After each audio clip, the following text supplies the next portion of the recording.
Oh, rise and shine mga kasambahay. Ito po si RJ Jimenez, ang inyong makakasama dito sa live. Ngayong umaga, nandito tayo sa Xin Chao Restaurant along Menjola Recto.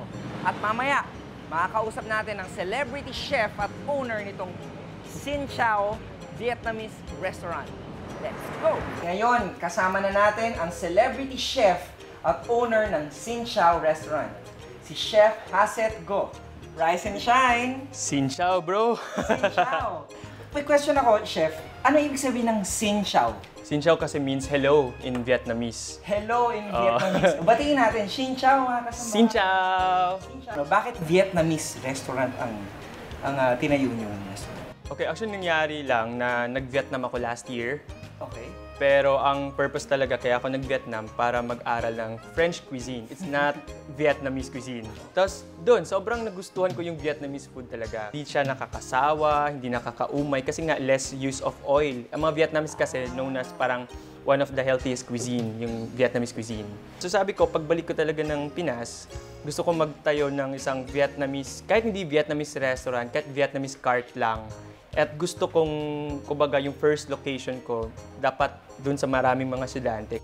O sige, pwede mo ba kaming kwentuhan sa mga specialty dito sa Xin Chao Restaurant? Ayan. So, ang kagandahan naman dito sa mga food namin, Vietnamese food, or yung mga dish namin dito sa Xin Chao, may pagka-touch of Filipino na rin. Kasi ang gusto kong maging approach, hindi talaga, although authentic pa rin yung paano siya niluto, pero gusto ko yung taste, medyo hindi mahirap para tanggapin ng mga Pinoy, lalo na sa mga estudyante.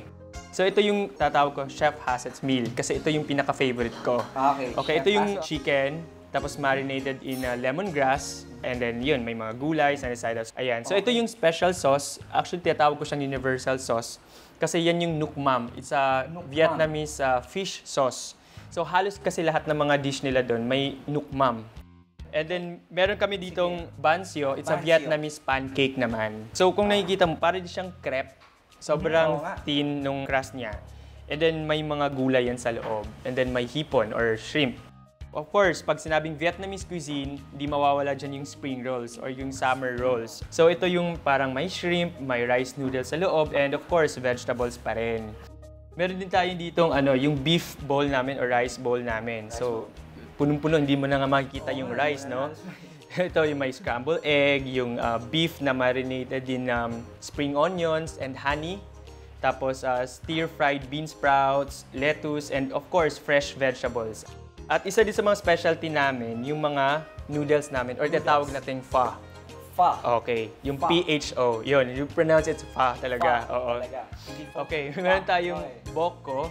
It's a beef stew noodles. Okay. And of course, may mga bean sprouts pa rin. Kung napapansin mo, yung herbs natin, yung mint leaves, fresh basil, and wansoy or coriander. At dito pa, meron tayong stir-fried noodles. Actually, parang instant pancit canton lang siya with fresh vegetables.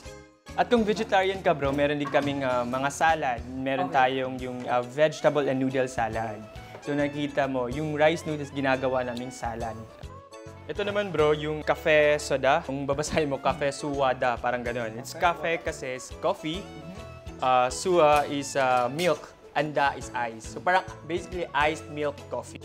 Kung kakain ka sa mga Vietnamese restaurant dito, nasa 200 plus. Sa amin dito, 49 pesos lang. Grabe! So ganun kamura. So pag ikaw ba estudyante, hindi mo pa itatry yung food. Sana nung estudyante pa ako. Chef Haset, kamong banyo! Come bang you! Salamat. Thanks, bro. Ito po ulit si RJ Jimenez para sa Rise and Shine!